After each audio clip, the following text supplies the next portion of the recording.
Mobile বন্ধ করো, ভাঙে আমার এটা ভিডিও করো কেন? আমার সামনে ভিডিও করো কেন? এটা ভাঙেন তো আপনি, তুমি আমার সামনে এটা ভাঙেন ভাই, ভাঙেন। আমার সামনে ভিডিও মোবাইল ইয়ে করবি না? এটা আমার কি শিখাইতেছে মোবাইলে? কি শিখছে? আপনাকে আমি ফোন দিলাম, আপনি ইয়ে করেন। আপনি যে আচরণ করছেন আপনার সাথে না তুমি কি শিখাইতেছো? আপনি এটা ব্যবহার করতে পারেন না। হ্যাঁ, তোমার আমি তোর লাগে আমি কি করতাম? তোমার লাগে আমি কি করতাম? ভিডিও বের করতে না পারলে তুমি কি করছো? শোল ভাই, তোমার লাগে কি করতাম? ফোন এখানে রাখছি, না, তোমার লাগে আমি কি ভিডিও করতাম? বের করে দিবেন। তোমার লাগে আমি কি করতাম? আমি আপনাকে দেখাইলাম যে আমি খুলে দিলাম, আপনি কি খুলতেছো তুমি? ফোন না তুমি আগে বসে বসে আপনি তো শিক্ষা রেকর্ডিং করছো। আপনি তো আমি রেকর্ডিং করছি, একটা রেকর্ডিং যদি আপনি আমাকে দেখাতে পারেন আমি শাস্তি মেনে নিব। আপনি আপনার শিক্ষার অনেক ব্যাপার আছে, তুমি আমারে অনেক ব্যাপার আছে। তোমার ফোন দেওয়ার শিখো না। আমার এই ফোন আমি খুলে দিব, কোনো অডিও ভিডিও কোনো রেকর্ড করে আপনি দেখাতে পারেন। শিখো লাগতো না। এই শোল ভাই, আপনাকে শিখতে হবে। আপনার অনেক শিক্ষার ঘাটতি আছে।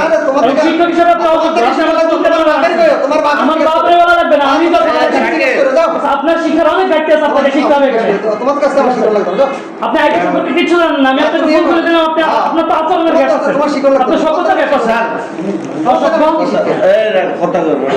উনি আমি কি করলাম ভাই? আমি ফোন খুলে দিলাম, আপনি দেখান, আমি সাথে ইয়ে করবো। উনি ফোন মেলাম আসছে কেন? এখন কি আমি ওনার সাথে সেই বাজে আচরণ করবো? তোমার তো আমি শিখতে আসি।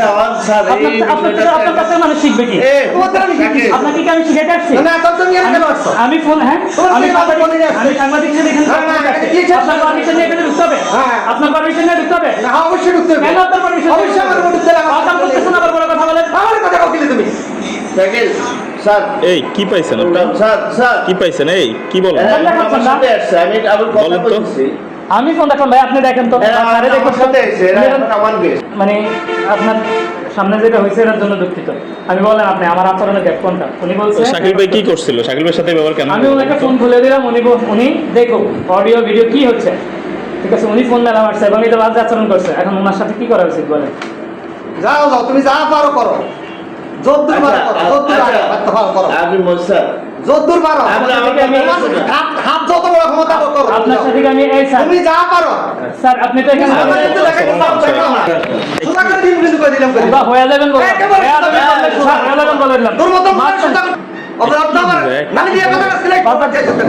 নালি দিয়ে কথা আসলে কারে চিনাস? মানুষ চিনাস তো। আপনি বসুন। মানুষ চিনাস তো। আপনি বাজে আচরণ করছেন কেন? তোর মত আমি মানুষ নাকি বলছি তোর মত মানুষ আমার কথা চিনে কথা তাইতে। আপনারা আমার কথা সাপড়িয়ে কথা বস। আরে স্যার বসুন না আপনি। আরে তাহলে তোমার সাপ আমি ওই তোর মত বলে নাকি লালি। আপনি ফোন মেলা মারছেন কেন? আমি তোর মত বলে নাকি লালি নাকি। আমি তো এখানে রোজ আলম বাবা আরে বাবা কি করছিস? আমরা এর কিরবে না। আরে বাবা তুই কি করছিস? এর কিরবে না। ফোন রাখছি, কিরবে না। আপনি আরে বাবা, বলছেন ঠিক আছে। ভিডিও করতেছে কেন? আমি বললাম আপনি দেখেন, বাজে আচরণ করলেন আপনি। তোর মত বলা বাবা জন্ম দিছি আর তুই কেছ আমার কি স্যার আপনি সন্তান আমরা জন্ম দিই। হ্যাঁ তোরা তো লাগে তোরা কি বালানি আপনি তো এই যে আমি ফোন রাখছি, আপনি বাজে তুই কি আচরণ, বালানি আপনার সাথে আমার ন্যূনতম বাজে বালানি আচরণ হয় নাই। যদি আবার আমি মানুষ পাঠায় দাও। আমার আপনার আমি সাথে আপনার সাথে খারাপ কি করছি? আচ্ছা কি হয়েছে আমার একটু প্রসেস পরবীর সংক্রান্ত তথ্য জানতে এসেছি। ওনার সাথে ওনার কাছে জিজ্ঞাসা করলাম ভাই, এই তুই কেন ভালো চলুন না পরবর্তী কাল করে সমাধান চোখ এই তুই ভালো চলুন না কি করো না আমার সাথে কি আছে জানতে আমি এক মিনিট পর আমার সাথে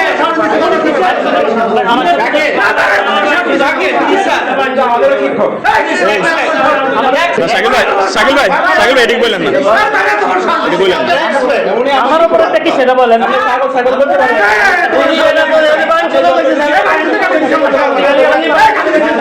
উনি গালিগালাজ করেন। উনি আগে গালিগালাজ করেন। তোর বাপের তোর বাপের জিজ্ঞাসা কর আমি আপনার সাথে বাজার আচরণ করছি। বাজার আছে বসে দিলে আমার কাছে বাঞ্চল বলছে স্যার ফর্ম ফিল আপ কত করে এবার? ফর্মুলা সায়েন্সে 4,500 টাকা, মানবিকার 4,000 টাকা। কোনটার জন্য কত ধরছেন? সরকারি ফি কত আর ইয়ের কত? সরকারি হইল 2,500 টাকা আর 3,000 টাকা 3,000 কোনটা? সায়েন্সের। আর ব্যবসা আর্টসের হইল 2,500 টাকা। 2,500 টাকা। বাকি টাকাটা বাকি টাকা হইল প্রতিষ্ঠান নবনিযুক্ত শিক্ষকদের বেতনের জন্য। জি না এইগুলো নবনিযুক্ত শিক্ষক আছে আমাদের 21 জন, ওদের প্রাতিষ্ঠানিক টাকা দিয়ে ওদেরকে চালাইতে হবে। এটা কি টাকা লাগবে না, তারপরে এটা কি সভাপতির কোনো রেজলিউশন করে তারপর এটা সিদ্ধান্ত হয়েছিল নাকি? যেহেতু সভাপতি ইউনো যে বাকি যে টাকাটা নন এমপিভুক্ত শিক্ষকদের জন্য ওটা ওনার নলেজে আছে, প্রাতিষ্ঠানিক টাকা থেকেই এগুলা ব্যয় নির্ভর করতে হয়। এটা কি আচ্ছা। খাতটা কি হিসাবে দেখাচ্ছে? বেতন বা একাডেমিক মানে কি খাত হিসাবে এটা রিসিভে কি খাত হিসাবে দেখাচ্ছে? বাকি টাকাটার বাকি আমরা পুরোটাই কর্পোরেট হিসেবে দেখি মানে পৃথক কোনো খাত দিয়ে না, কিন্তু কোনো ভাতে দেখায় নেই, কিন্তু কর্পোরেট হিসাবে ওদের থেকে নেওয়া হচ্ছে। এবার